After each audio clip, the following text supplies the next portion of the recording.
There is an entire world of signage out there beyond acrylic, and today I'm going to introduce you to it.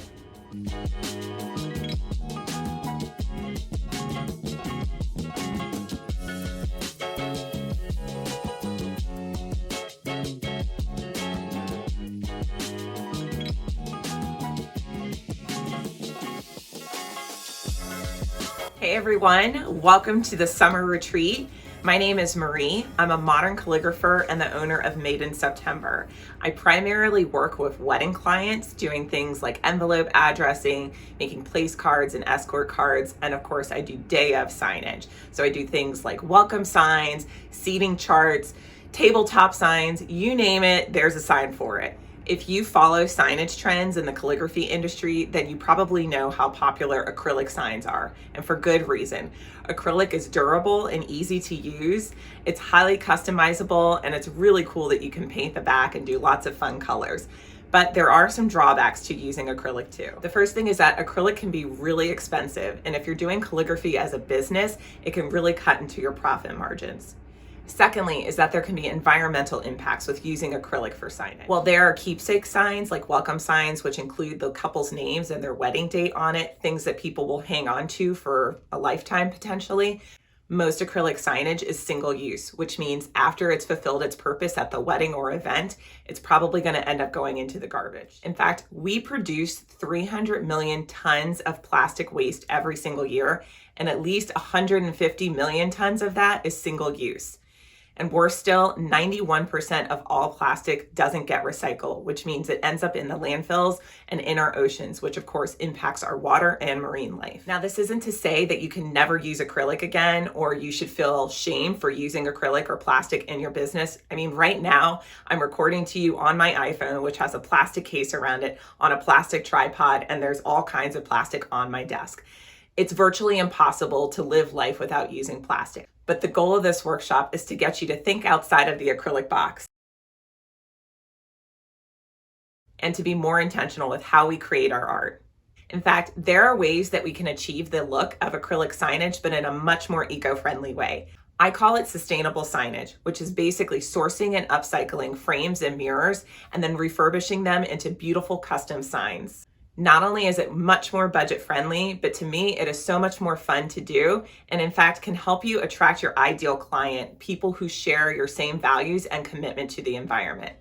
So in this workshop, we're gonna go antiquing, we're gonna do a little thrift store shopping, and we're gonna create some sustainable signage. Okay, so we are out running our errands today looking for frames and mirrors.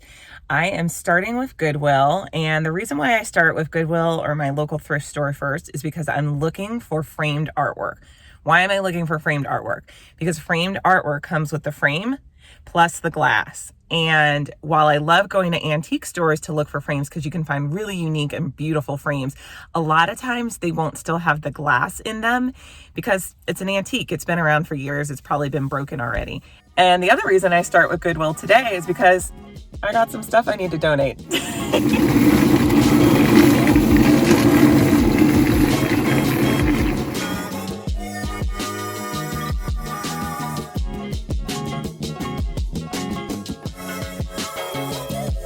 When you're searching for frames, don't be afraid of damage. Damage can actually enhance the piece, as you'll find out later in the workshop.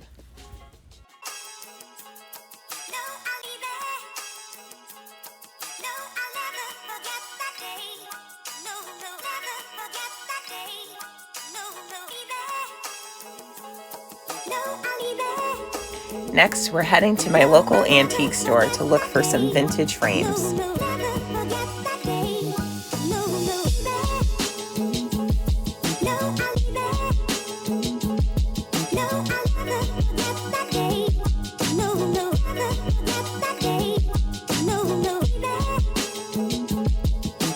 The owner of the antique store, Mr. Richard, was really nice and super helpful.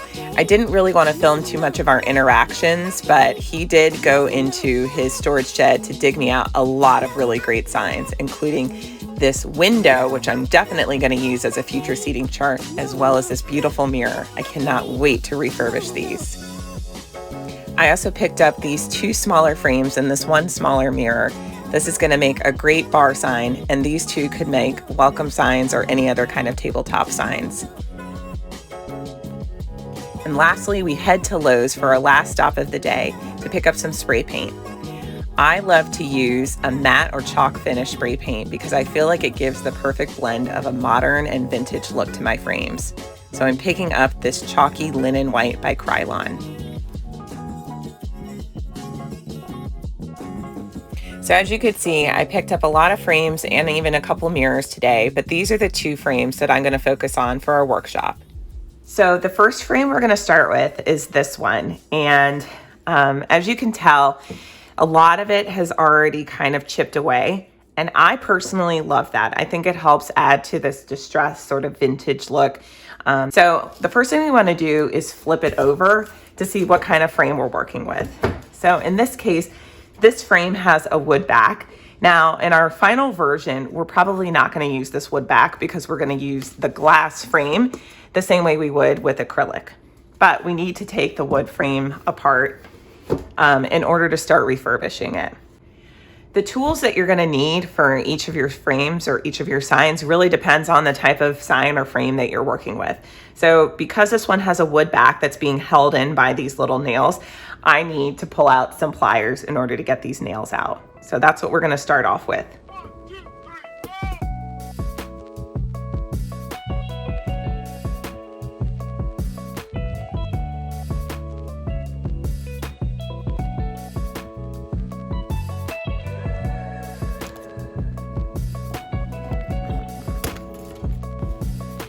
Once you remove the backing, set aside the glass and the artwork because we're going to use that later.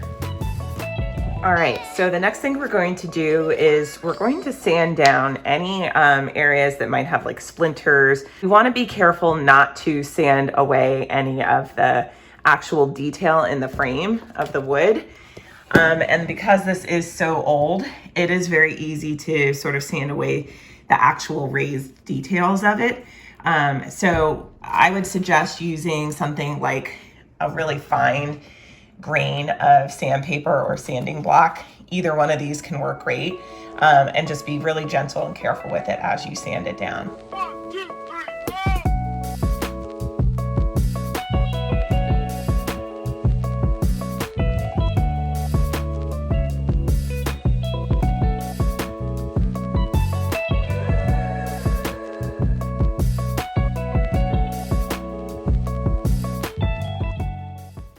And then our last step with prepping our frames is to take a damp cloth and wipe off any dirt and dust from our frames.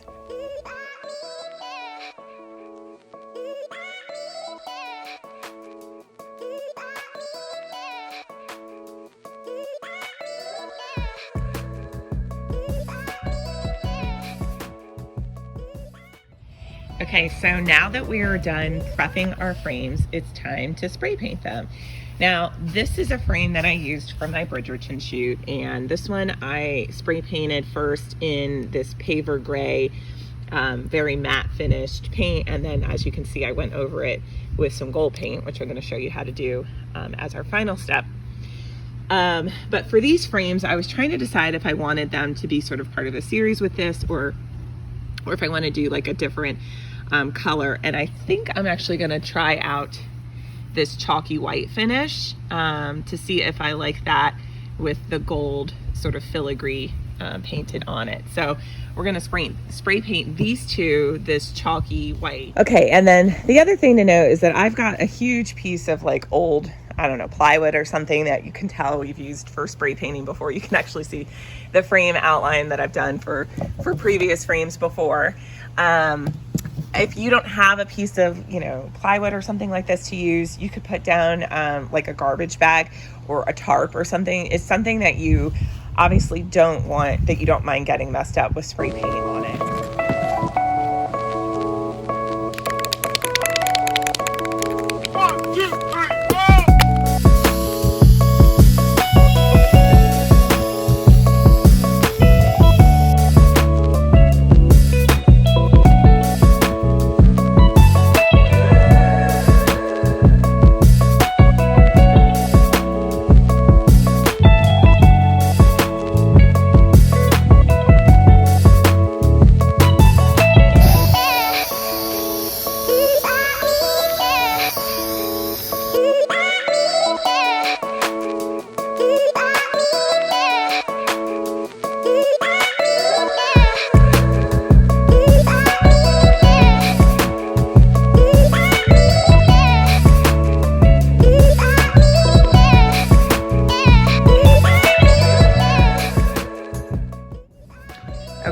while we're waiting for our frames to dry, we're gonna go ahead and prep the glass that came with the one frame.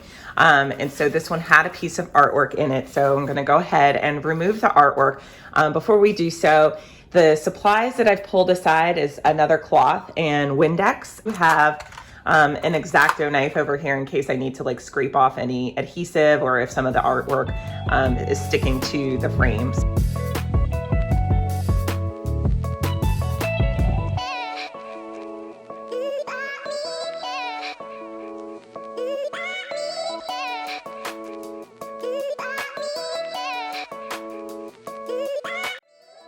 All right, so for this next part, we are gonna go ahead and start working on our artwork for the sign.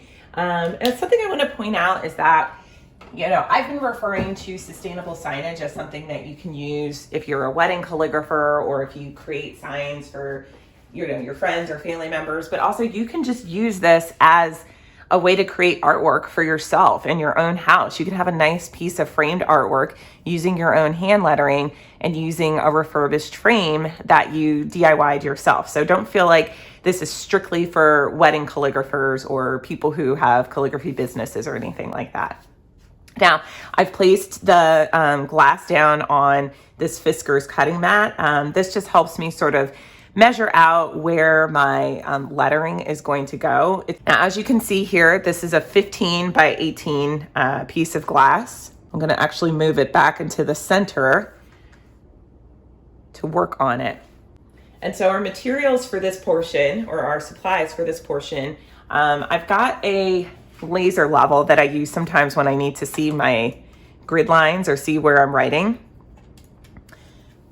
We're also going to use a Stabilo pencil. This is a white pencil. It works on glass and mirrors and things like that, so you can letter on it, see where your lettering is, and then make any changes to your layout before you start actually putting your lettering down with your paint pen.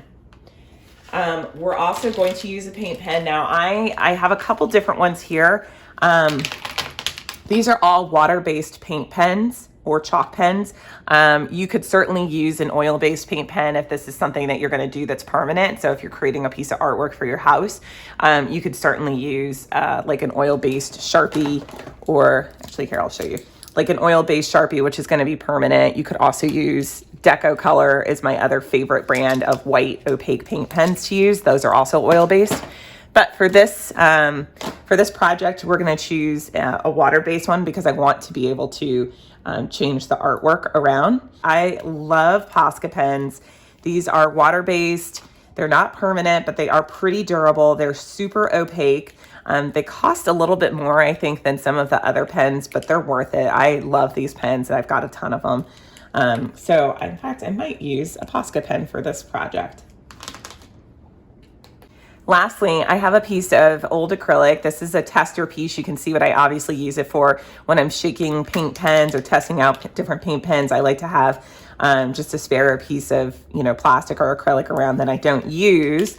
And then I could use that to make sure that my pen is wet and ready to go. All right, so first things first, we're gonna start laying out our lettering. I'm going to turn my board so I can write on it. Oh, I totally forgot. This is another thing that I use whenever I do acrylic or glass signage, like anything that could leave fingerprints or oils. Also, even when I do envelope addressing, I will wear these gloves typically. And these are just fingerless gloves that I cut off the fingers to, or just regular gloves that I cut off the fingers to. And I use these because now that I've cleaned my surface, especially because I'm not using permanent paint pen, anything that gets on here, like fingerprints or anything, it's gonna show up. And I wanna avoid wiping down my lettering as much as possible, especially because it's not permanent. So I just like to wear these to kind of help avoid getting any oils or palm prints. Okay, I lied. I have one more supply. I decided to bring out a ruler to help make some lines for this. So what we're gonna do is write "Welcome to the Summer Retreat" on here. I'm going to do my lettering with the Fiskars mat underneath it because it's kind of hard to see it, but this will help me at least lay down my line straight, and then I'm going to put another piece of craft paper under here when I start doing the lettering.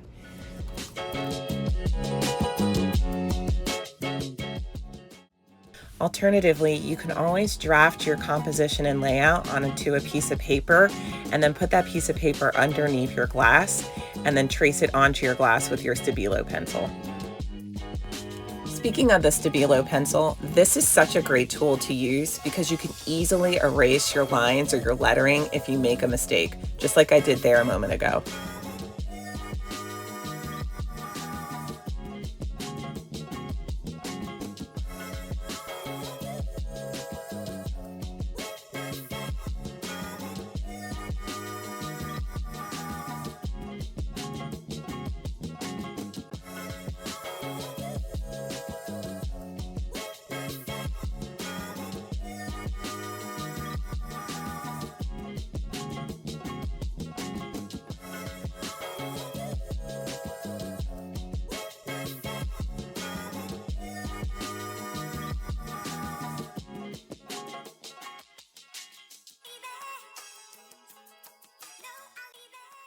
So our frames are dry. We brought them in from outside. I'm going to pan over them so you can take a look at how they turned out. So with this one, I wanted to go with more opaque. I wanted the white to really be very clean and white. And so as you can see, there's just a few places where you can kind of see underneath a little bit of that distress, but for the most part, it's really clean and opaque white, which is exactly what I wanted. I even thought for a little while, maybe I will paint the interior of this gold like it originally was, but now that I see it all white, I kind of just love it like that. I actually love this so much. I don't know if I'm going to end up painting the filigree gold. I just think it looks so clean and pretty. I mean, you could still see the details. I don't know. I haven't decided yet, but I do want you guys to see how it looks. Turned out, I think, fantastic. And then for the other one, it had much more damage to it, which was perfect because it really lends itself to being more of that distressed look. And I really love how this turned out. I did not want to go as opaque with the spray paint on this one. I really wanted to leave some of that wood sort of so you could see through it, so it's more distressed. You can see the cracks, which I love. I think this is called like crack-a-lure, if I'm not mistaken. I didn't study art in school, but I think that's what this is called. And I love the cracks. I love the distressed look. I like that it's not as opaque as the other one. And so for this one, I definitely am going to paint these chains gold. So it's going to be a lot of detailed work, but I think it's going to look really good. So how am I going to do that? Well, I've got some acrylic paint here, some gold acrylic paint. I've got two different kinds. I've also got a little bowl to put my paint into, and then I've got a couple paint brushes here.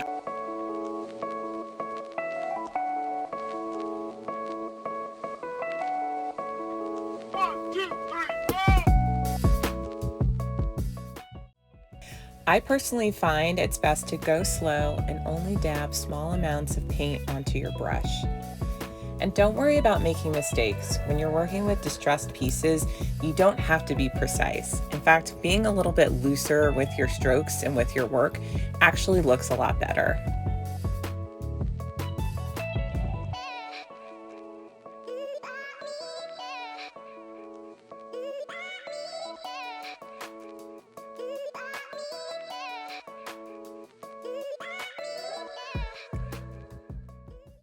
Okay, so here is our finished frame. It's all done drying, finished painting. Now our next step is we have to put our glass back in here. Now, if you remember from the beginning, the glass was held in with nails and that wood backing. Well, this is going to be a translucent sign because it's going to mimic like an acrylic sign. So we want it to be translucent, which means we can't use that wood backing or nails again. So what we're going to do is actually flip it over, and we're going to use Gorilla Glue, and we're going to glue the glass into the frame so that it is super secure and that it's not going to fall out. We're going to actually place the glass down into the frame first. So here's our artwork on the glass. We're going to place it down into the frame first, and then we're going to glue it on the back. And the reason why we're doing it this way, as opposed to putting the glue down on sort of that lip, that inner lip, the reason why we're doing it this way is because we don't want any of that glue to squirt out and then get onto the glass where it's virtually impossible to get it off. We're gluing the back side, and we're gonna do it very carefully to make sure that it is steady in there, that all of the glass is covered by the glue, but that none of that glue is squirting out, onto the actual glass pane.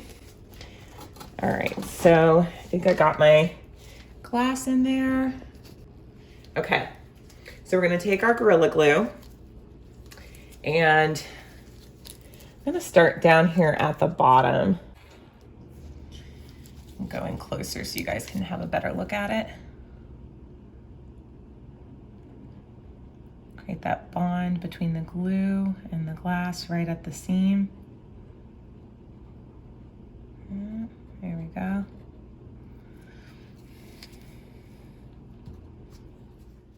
Okay, so we let our sign and the Gorilla Glue dry all night, and it looks pretty secure, feels pretty secure. I'm gonna flip it over so we can take a look at it. So on the back side, you can see, if you look closely, you see the shiny part, that's the Gorilla Glue. So we can see that, and it feels really secure and really hard, so that's great. We wanted to create that really strong bond with the glue and the glass in the frame. Now it's time to go through and remove our grid lines. These were the lines that we made with our Stabilo pencil when we were marking it on top of the Fiskars mat before. And so for this, I just have two supplies that you can use. Either or works just fine. So the first one is a microfiber cloth, and you can use this for larger spots. But I also have some Q-tips here because I think that's gonna help better with some of that spot cleaning. So in fact, I'm gonna start with my Q-tips first. And when we go through to remove the lines, remember we used a water-based pen, a Posca pen, which is a water-based pen. I wanna be sure not to hit the lettering because it will chip away at the lettering, which means I might have to go back through and retouch it.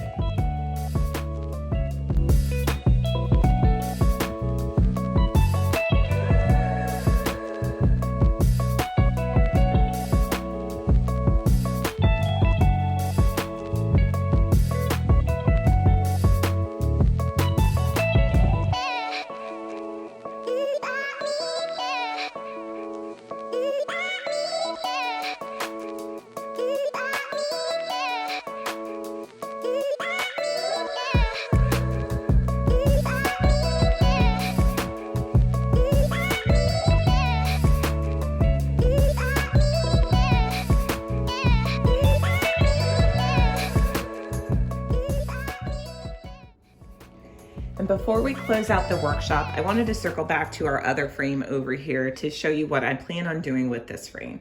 So because this frame didn't come with a piece of glass in it, I'm going to do the same thing that I did with this frame, which is I used a piece of acrylic here. So on this frame, it's held up by command strips on the back, which means I can swap it out and use the frame over and over. This piece of signage can be used for other style shoots, for other weddings. And so anything I put on here is going to be a reusable piece of acrylic. So I can either use a water-based paint pen, like a Posca pen on here, and that way I can always change out this signage and update it, make a new sign however I want, or I can use an oil-based paint pen and make a permanent sign. So something like cards and gifts, where a client of mine could actually rent that sign from me. And then I can have this painted back in various different colors. So that way it matches some of my clients' wedding colors, but I'm still not creating additional plastic waste because it's going to be a reusable and repurposed sign. So the same thing I did with this sign is probably what I'm going to end up doing with this one, where I'm going to end up using a piece of acrylic, command strips on the back, and that way it can be changed out. It can be used interchangeably. Alternatively, you could easily go and get a piece of glass cut to the size of your frame. So for me, I could get a piece cut to this size frame, and I can use that glass the same way I did with our summer retreat sign. So when you're creating sustainable signage, you have so many different options. You can still use acrylic, but doing it in a more strategic, smarter way that is less impactful on the environment. or you can create glass signage like we did with our summer retreat sign. The possibilities with sustainable signage are truly endless.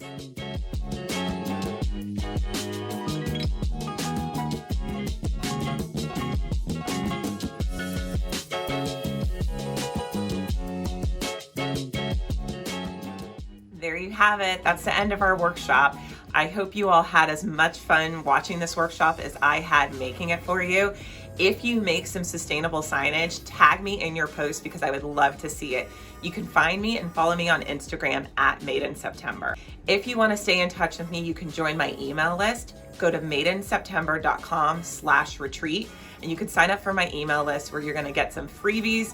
I've got some new workshops coming up, tutorials, and lots of great things that I know you're going to love. I'm also the creator of the rate book template. So if you're a wedding calligrapher or a service-based calligrapher, you can benefit from having a rate book in your business. If you go to madeinseptember.com/rate-book, you can learn more about the Calligraphers rate book template.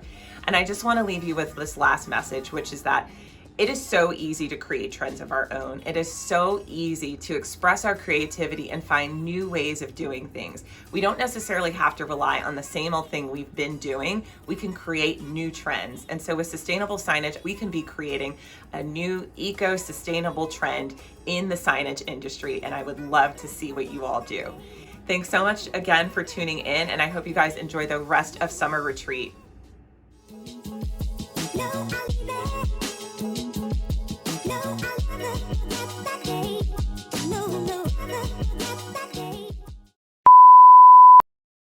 Oh no, oh no, oh no, no. Hey everyone, welcome to Summer Retreat. Ooh.